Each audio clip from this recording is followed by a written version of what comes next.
नमस्कार, बहुत बहुत स्वागत है आपका। मैं हूं आपके साथ स्नेहा सिंह। बिहार में वो 15 साल जब अपराध ही कानून था, जब गोलियों की गूंज ही सरकार की भाषा थी, जब लोकतंत्र की जगह डर ने राज किया था। ये वही दौर था, लालू राबड़ी का जंगल राज, जहां शासन से ज्यादा ताकत अपराधियों की थी और बेगुनाह लोग अपनी जान की ही भीख मांगते थे। आज हम आपको दिखाने जा रहे हैं उस काले दौर की सच्चाई, जब बिहार में शासन का अर्थ सत्ता संरक्षण में अपराध बन चुका था। बिहार में वर्ष 1990 से 2005 के बीच लालू प्रसाद यादव और उनकी पत्नी राबड़ी देवी के शासनकाल को याद कर आज भी लोग दहशत में आ जाते हैं। इसी दौर को कहा जाता है जंगल राज, जब राज्य में अराजकता, अपराध, भ्रष्टाचार और राजनीतिक संरक्षण प्राप्त अपराधियों का बोलबाला था। लालू यादव की राष्ट्रीय जनता दल राजद को जब साल 2005 में हुए विधानसभा चुनाव में हार मिली थी, तब तेजस्वी यादव की उम्र करीब 16 साल थी। इसके बावजूद जब भी तेजस्वी यादव चुनावी मैदान में उतरते हैं, राजद के कथित जंगल राज की परछाई उनके साथ साथ चलती है। इस बार भी प्रधानमंत्री नरेंद्र मोदी से लेकर गृह मंत्री अमित शाह तक ने राजद पर हमले के लिए जंगल राज शब्द का इस्तेमाल किया। दहशत के उस दौर को समझने के लिए आपको जंगल राज की इन कहानियों को जरूर जानना चाहिए।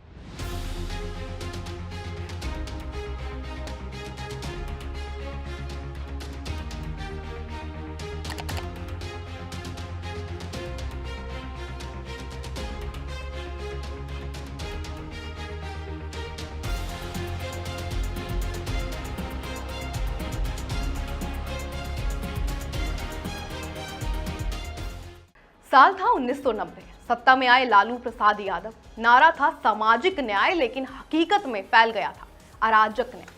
अपराध, भ्रष्टाचार और राजनीतिक संरक्षण में पल रहा खौफ, यही था उस दौर का सच। 1990 से 2005 ये वो 15 साल थे जब बिहार में हत्या, अपहरण, लूट, बलात्कार और फिरौती आम हो गए थे। कानून व्यवस्था सिर्फ कागजों पर थी और पुलिस प्रशासन अपराधियों के इशारों पर नाचता था।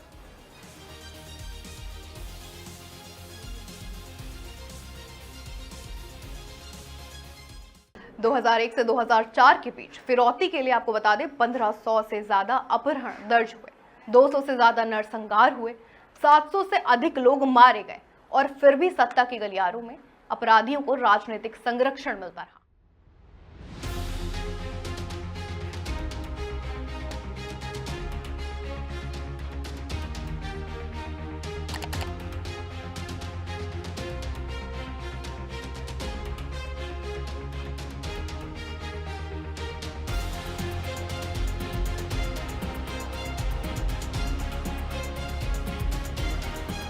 जंगल राज ये नहीं तो और क्या है। 2002 में लालू यादव की बेटी रोहिणी आचार्य की शादी बड़े धूमधाम से की गई थी, लेकिन इस भव्य शादी के इंतजाम के लिए लालू के साले एक कार शोरूम में घुस गए और दर्जनों गाड़ियां बिना पैसे दिए उठा लाई। फिर वे एक सोने की दुकान पर पहुंचे और वहां से भी भारी मात्रा में जेवरात ले आए।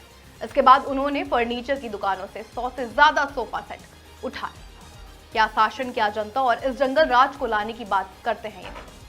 इस जंगल राज के चेहरों की बात करें तो सिवान का बाहुबली शहाबुद्दीन सबसे पहले आता है लोगों के जहन में। सिवान के लोग शहाबुद्दीन के नाम से ही कांप उठते थे। लालू यादव की पार्टी की कृपा से राजनीति में दखल बढ़ने के साथ ही उसके खौफ के सामने प्रशासन ने भी घुटने टेक लिए थे।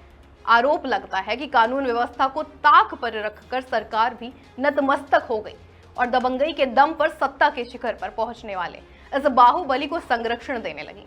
कहा जाता है कि उस दौर में एसपी से लेकर इंस्पेक्टर तक शहाबुद्दीन के रहमो करम पर वर्दी पहनते थे। राबड़ी देवी का भाई साधु यादव भी इतना प्रसिद्ध है जितनी उनकी सरकार।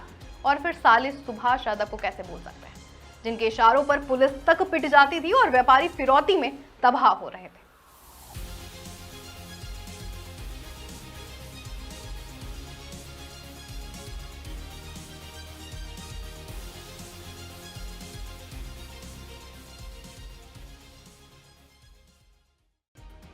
जंगल राज के दौर में बिहार में सैकड़ों डॉक्टरों और व्यापारियों के अपहरण हुए।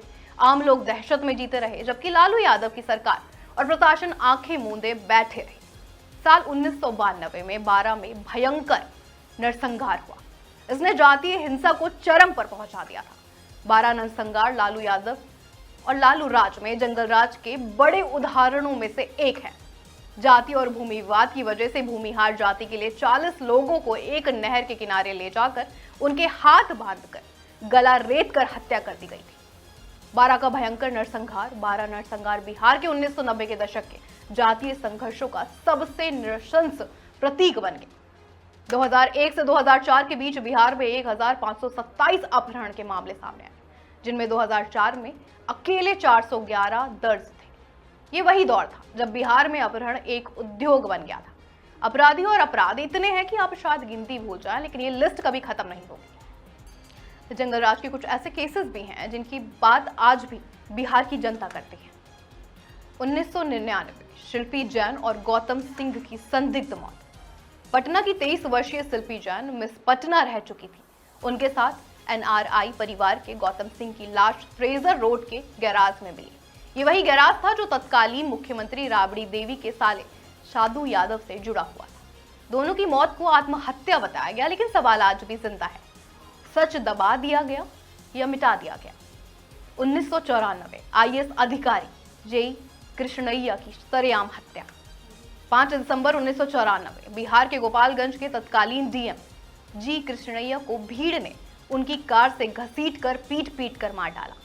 अपराधियों में राजनेता शामिल थे और भीड़ में सत्ता के समर्थक थे। एक ईमानदार अधिकारी की सरेआम हत्या ने पूरे देश को हिला दिया था। ये जंगलराज की सबसे भयावह तस्वीर थी। चंपा विश्वास बलात्कार कांड। लालू राज के 990 से 2005 का दौर। जंगलराज के दौरान एक और खौफनाक कांड सामने आया, चंपा विश्वास बलात्कार कांड। 1995 में एक दलित बिरादरी की प्रतिभाशाली आईएएस अधिकारी बीबी विश्वास की पोस्टिंग पटना में हुई, जहां उन्हें समाज कल्याण विभाग का सचिव बनाया गया। उनके पड़ोस में आरजेडी की ताकतवर विधायक और लालू यादव की करीबी हेमलता यादव का घर था। 7 सितंबर 1995 को हेमलता यादव ने बीबी विश्वास की पत्नी चंपा विश्वास को अपने घर बुलाया। वहां उसके बेटे मृत्युंजय यादव ने पहली बार चंपा विश्वास के साथ बलात्कार किया। अगले 2 साल तक मृत्युंजय ने चंपा विश्वास, उनकी भतीजी, मां और घर की 2 नौकरानियों के साथ बार-बार यौन शोषण किया। बताया जाता है कि तब बीबी विश्वास ने लालू यादव से मुलाकात की और मदद मांगी, लेकिन लालू यादव का जवाब था, जाने दो, जिंदा तो है। चंपा कांड ने दिखाया कि इस खौफनाक दौर में एक आईएएस का परिवार भी सुरक्षित नहीं था। 2004 चंदा बाबू के बेटों को तेजाब से नहलाया गया। सिवान में बाहुबली आरजेडी सांसद साहबुद्दीन पर आरोप लगा कि उसने वकील चंदा बाबू के 2 बेटों को तेजाब से नहलाकर उनकी हत्या कर दी, लाशों के टुकड़े टुकड़े कर दिए ताकि खौफ फैल सके। ये वारदात इस बात के सबूत है कि उस दौर में कानून नहीं, अपराधियों की दरिंदगी हावी थी। 2003 इंजीनियर सत्येंद्र दुबे की हत्या। गया के इंजीनियर सत्येंद्र दुबे, जिन्होंने राष्ट्रीय राजमार्ग परियोजना में फैले भ्रष्टाचार का खुलासा किया, उन्होंने प्रधानमंत्री कार्यालय तक पत्र भेजा, लेकिन सुरक्षा नहीं मिली। थोड़े ही दिनों बाद उन्हें गोली मार दी गई। ईमानदारी की कीमत अपनी जान देकर उन्होंने चुकाई। भाजपा नेता सत्यनारायण सिन्हा की सरेआम हत्या। इस दिन लालू प्रसाद यादव की तेल पिलावन लाठी घुमावन रैली का दिन था। इसी दिन दानापुर के जमालुद्दीन चक के पास दानापुर की पूर्व विधायक आशा देवी के पति भाजपा नेता सत्यनारायण सिन्हा की सरेआम हत्या कर दी गई। मामले में लालू यादव की करीबी रीत लाल यादव आरोपी पाए गए। इसी दौरान फूटा था चारा घोटाला। करीब 950 करोड़ का गबन। सरकारी खजाने से फर्जी बिलों और नकली पशु खरीद के नाम पर करोड़ों की लूट हुई। जांच आगे बढ़ी तो खुद लालू प्रसाद यादव इस घोटाले के मुख्य आरोपी बन गए और बाद में दोषी ठहराए गए। ये घोटाला सामाजिक न्याय के नाम पर जनता से धोखा और प्रशासन को चारा बना दिया गया था। जातीय नारे और नफरत की राजनीति ने बिहार को टुकड़ों में बांट दिया। भूरा बाल साफ करो जैसे नारे समाज में जहर घोलते रहे। 12 बथानी टोला, सिनारी और लक्ष्मणपुर बाथे जैसे नरसंहारों ने दिखा दिया कि बिहार अब लोकतंत्र नहीं, खून और जाति की राजनीति का अखाड़ा बन चुका है।